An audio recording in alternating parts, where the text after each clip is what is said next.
Since the beginning of time, the human race has been working for the next best thing. Technology is going to plateau, and we are no longer going to have the next best thing, because we will have arrived at the greatest technology that could ever be assembled. Until that time arrives, technology is evolving faster and more rapidly than those who have come before us could have ever imagined. Graham Bell's telephone has been transformed into a device the size of a man's wallet that he can put into his pocket and take wherever he wants and call whoever he chooses. Magellan would be able to throw away his compass because GPS technology allows for accurate directions to and from any destination in the world. We are now able to circumnavigate the globe without changing out of our pajamas and turning on our television sets. We have begun to create connections with other human beings that would have never been possible without technology. Globalization is no longer just the spreading of ideas, but the adoption and adaptation of these ideas. Here we stand with a space where we are able to say whatever we want to say and be whoever we want to be. A place where our true selves are able to flourish. But there are always those who are going to be on the outside of the glass looking in. Access to the internet in 2014 is a given for some. But what about those who do not have this privilege? Do internet users think about those who do not have access to the internet? Or are they seen as primitive beings that have not conformed to the current times?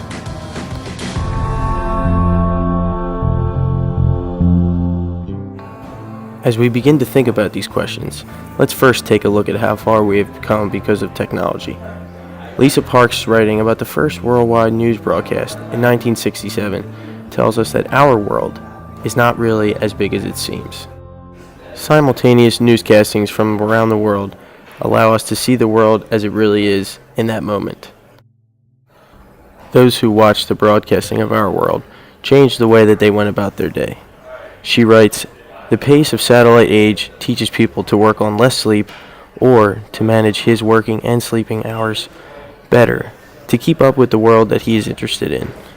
We are now able to complete tasks quicker, work harder for longer periods of time, and still have time to catch our favorite show."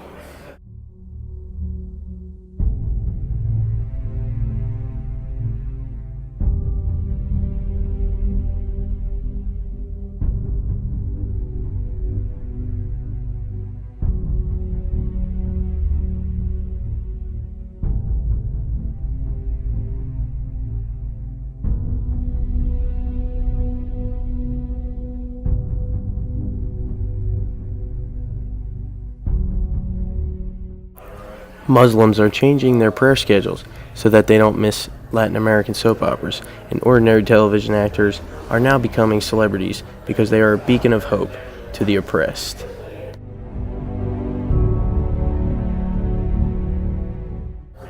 In Egypt, teenage girls use their blogging skills to vent their emotions about whatever they so please, and have the satisfaction of knowing that they are not alone in their suffering. In a country with strict standards of conduct for women, it is modern technology that is a safe haven for them and gives them a space to speak freely and break down the walls of oppression. These forms of expression, accessed through the World Wide Web, gives users the opportunity to connect with those who are dealing with the same ups and downs of life and create a technological neighborhood that would be harder to create otherwise. Say you want to pop into the Grand Canyon at lunch, or visit Yellowstone National Park after dinner.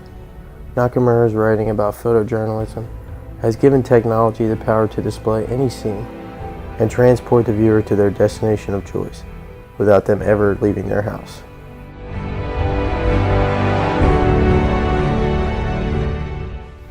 Technology has become so engaging that there is no longer a need to leave the comfort of your own home to see Old Faithful in Yellowstone, when YouTube or Google Earth can do all the work for you.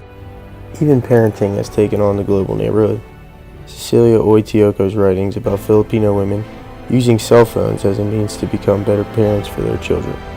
The women of the Philippines use cell phones to make sure that their children are doing their homework, making their beds, brushing their teeth without ever setting foot in the house. These short messaging systems have created a new language that lets users of cell phones communicate more efficiently and quicker than ever before. Long gone are the days of handwritten letters and waiting periods of weeks. Terms such as LOL and IDK are changing the writing process in mere seconds and response time to a few minutes. Access to modern technology, particularly the internet, is slowly beginning to be seen as an inalienable right, where it is assumed that everyone has access to it. But what about those who do not have access to the so-called right?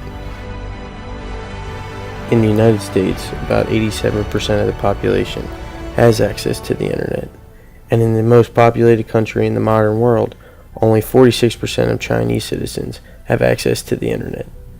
So what about the rest of the populations? If they do not have access to modern technology, are they considered dead? Do they not matter because they have nowhere to voice their opinion?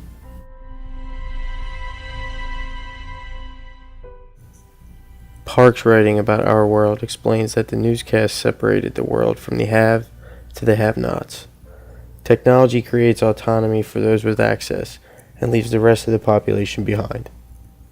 If one does not have access to up-to-date technology, then they are looked upon as outcasts socially and economically.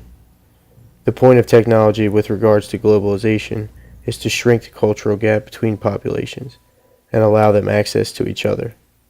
Now, it has only served to distance those who have it and those who do not. While globalization does not totally depend on technology, some would argue that technology is what started globalization.